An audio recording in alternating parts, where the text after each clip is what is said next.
Assalamualaikum warahmatullahi wabarakatuh. Alhamdulillahirabbil alamin wa bihi nasta'inu ala umuri dunya waddin.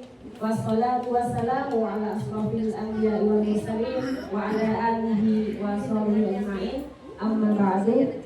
Yang terhormat Ibu Rektor Ibu Hikmatun Hidayah SPDSD, yang saya hormati rekan-rekan Bapak dan Ibu P3K yang mengikuti orientasi di Kecamatan Belik. Perkenankan pada kesempatan ini saya akan memaparkan seminar orientasi pengenalan nilai dan etika instansi pemerintah bagi P3K.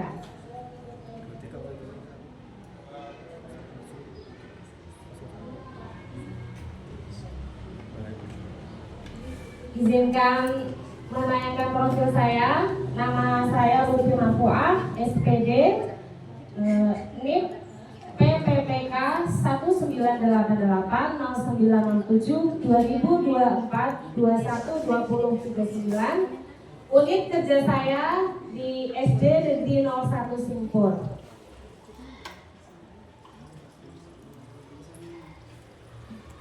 Visi SD Negeri 01 Simpur, terwujudnya insan cerdas yang beriman, berprestasi, berkarakter, mandiri, dan peduli terhadap lingkungan. Visi ini sudah dipraktekkan dengan meningkatkan siswa yang menumbuhkan cerdas dan beriman dengan kebiasaan dan pembiasaan setiap pagi sebelum kegiatan pembelajaran. Itu ada pembiasaan pembacaan juz amma, asmaul husna, dan doa-doa harian. Selanjutnya, misi SD Negeri 01 Simpur: 1. Menciptakan pembelajaran bermutu dan menyenangkan. 2. Menciptakan sekolah yang bernuansa religius. 3. Meningkatkan kompetensi siswa agar mampu bersaing dalam prestasi. 4. Menciptakan siswa yang berkarakter mulia. 5. Menciptakan siswa yang mandiri dan kreatif. 6. Menciptakan lingkungan yang bersih, sejuk, indah, dan nyaman. Yang ketujuh, mendorong siswa agar semangat untuk melanjutkan pendidikan ke jenjang yang lebih tinggi.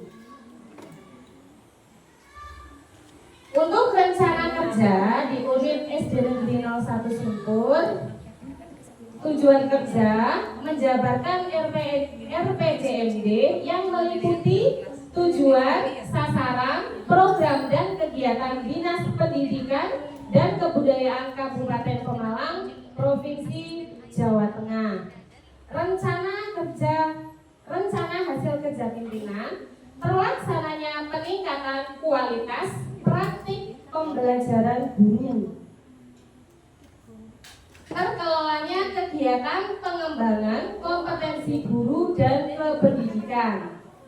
Untuk indikatornya, meningkatkan kualitas praktik pembelajaran guru.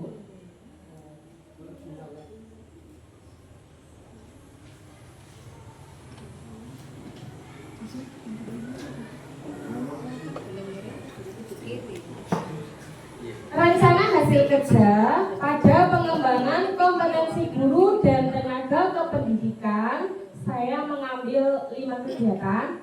Yang pertama yaitu KKG, yang kedua literasi bahan ajar, yang ketiga belajar mandiri melalui PMM, yang keempat diklat atau seminar, dan yang kelima mengikuti atau bergabung dengan anggota komunitas belajar. Untuk kegiatan dan tahapan dari kelima rencana kerja tadi, yang pertama adalah KKG, tahapannya itu masuk ke satuan pendidikan, kemudian menjadi anggota gugus dan mengikuti berbagai kegiatan yang dilaksanakan oleh KKG. Literasi bahan ajar, untuk membaca referensi sumber bahan ajar secara mandiri, menggali informasi dengan banyak membaca artikel untuk menunjang pembelajaran Dan yang ketiga, memperbanyak bahan literasi.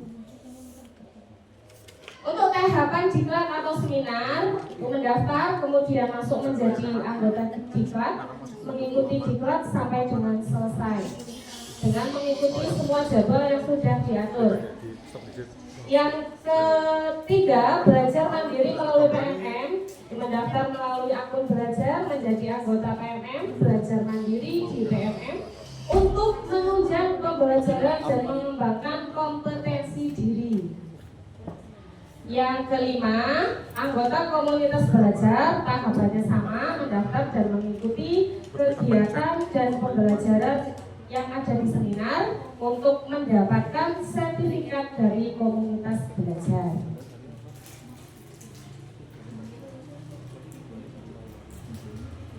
Selanjutnya, output dari kegiatan-kegiatan tersebut, yang pertama dari KKG, outputnya adalah bisa bersama-sama membuat modul ajar, CP, APP, dan kemudian mendapat sertifikat KKG.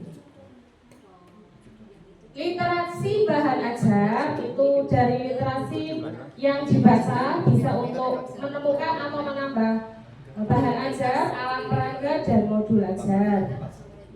Yang C, belajar mandiri melalui PMM, bisa melihat modul, CPATP, dan bahan ajar. Diklat, memperoleh seminar, memperoleh link pembelajaran, dan memperoleh inovasi pembelajaran. Yang kelima, anggota komunitas belajar, hampir sama dengan KKG, sertifikat, wawasan, dan perangkat pembelajaran.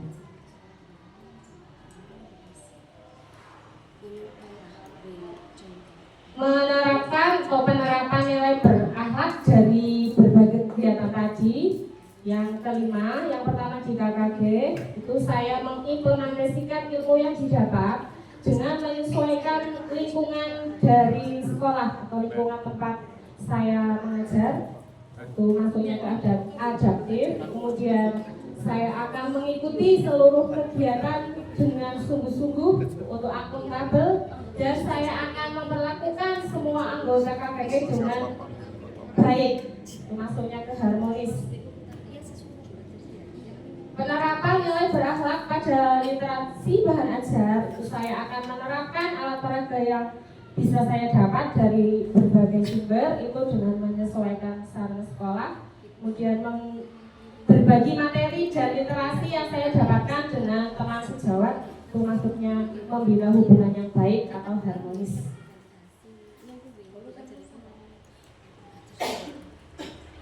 Penerapan berakhlak pada belajar mandiri melalui PMM, saya menyampaikan materi ajar dengan ramah, berorientasi pada pelayanan. Jadi dengan saya belajar di PMM bisa menambah wawasan dan menemukan banyak metode pembelajaran. Kemudian saya sampaikan dengan ramah kepada anak-anak, berorientasi pada pelayanan. 2, saya melibatkan peserta didik dalam praktek pembelajaran yang saya dapatkan dari PMM, masuknya ke kolaboratif, dan saya terus mengembangkan diri melalui pembelajaran di PMM untuk menunjang kualitas diri saya, masuknya ke akuntabel. Penerapan nilai berakhlak di diklat atau seminar sama, itu akuntabel dengan sungguh-sungguh, kemudian berbagi pengetahuan dari diklat dengan teman, dengan rekan sejawat. Kemudian saya menerapkan hasil diklat dengan menyesuaikan sarana dan prasarana yang ada di sekolah adaptif. Penerapan nilai berakhlak di anggota komunitas belajar itu memuat kolaboratif dengan saling bertukar pengalaman, informasi, dan saling memberi masukan yang baik. Akuntabel saya laksanakan dengan sungguh-sungguh, kemudian saya akan menjalin komunikasi yang baik dengan semua anggota komunitas belajar tanpa melihat latar belakang, itu masuknya ke harmonis. Selanjutnya, untuk kesimpulan dari yang sudah saya paparkan, Orientasi pegawai pemerintah dengan perjanjian kerja atau singkat dengan PPPK adalah langkah penting dalam mempersiapkan pegawai yang memahami tugas yang bertanggung jawab, mereka yang menyesuaikan diri dengan lingkungan kerja yang baru. Seluruh kegiatan tersebut dapat dilaksanakan dengan baik dengan menerapkan nilai-nilai dasar berakhlak dalam setiap pelaksanaannya. Dan ini diharapkan akan terciptanya ASN yang memiliki karakter sebagai pelayan masyarakat. Demikian yang dapat saya paparkan. Barangkali ada teman-teman yang ingin bertanya. Iya Bu, saya mau bertanya. Silakan Bu Isna. Assalamualaikum warahmatullahi wabarakatuh. Ibu, saya mau bertanya, apakah dengan kegiatan pengembangan yang Ibu ikuti dapat meningkatkan kompetensi Ibu di instansi Ibu bekerja? Terima kasih. Terima kasih pertanyaannya Bu Isna, izin menjawab. Dari berbagai kegiatan yang tadi saya paparkan, ada 5 kegiatan, itu menurut saya pribadi itu sangat menunjang untuk pengembangan diri saya pribadi menjadi terus upgrade pengetahuan dan pembelajaran, memperbaiki terus agar saya bisa mendedikasikan dan mempersembahkan yang terbaik di instansi saya bekerja. Terima kasih. Monggo Bu mentor untuk masukannya.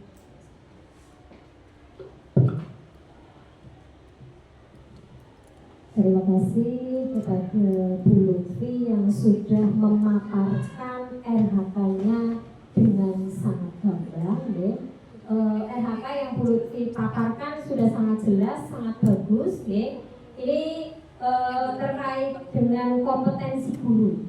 Kompetensi guru, Bu Lutfi mempunyai rencana, ada 5 rencana. Nah, dari 5 rencana hasil kerja ini, Bu Lutfi tadi otomatis meningkatkan kompetensi panjenengan sebagai seorang guru, termasuk panjenengan nanti akan menerapkan berbagai macam sumber dan media pembelajaran seperti itu ya. Betul benar. Perlu saya tambahi saja di sini untuk menerapkan berbagai macam sumber dari media pembelajaran, panjenengan silakan menggali dari berbagai macam sumber, cari yang menurut panjenengan itu mudah anak untuk dijelaskan ke anak dan anak mudah untuk menangkapnya. Dan selain panjenengan mencari, yang utama panjenengan harus memanfaatkan aset yang ada di sekolah. Karena sekolah kita itu kaya akan aset sebenarnya. Jadi kita juga perlu menggali aset-aset apa yang ada di sekolah kita agar dapat kita manfaatkan. Begitu ya. Contoh begini, di isi kasur 1 ini ada tablet. Jadi dalam melaksanakan pembelajaran, saya harap guru-gurunya itu memanfaatkan apa yang ada. Jadi tablet yang ada ini, para guru itu memanfaatkan untuk media pembelajaran. Media pembelajaran contohnya untuk membuka bacaan-bacaan bisa, karena disediakan juga internet. Kemudian selain itu juga digunakan untuk mengerjakan soal. Zaman sekarang seperti Google Form itu mudah dipakai, penggunaannya mudah, anak-anak tentunya akan lebih tertarik. Kemudian nanti diterapkan, kemudian untuk menilainya guru juga sudah siap. Nanti panjenengan silakan cari di SD-nya sendiri aset yang ada itu apa, kemudian panjenengan terapkan sebagai pembelajaran yang menarik yang akan kita tampilkan kepada anak didik kita. Begitu saja. Terima kasih sudah mempresentasikan dengan sangat bagus. Cukup begitu saja Bu. Terima kasih Bu Mentor. Untuk penutup, demikian orientasi yang dapat saya sampaikan. Kemudian semoga banyak pelajaran dan arahan serta motivasi yang bisa didapatkan setelah mengikuti kegiatan orientasi.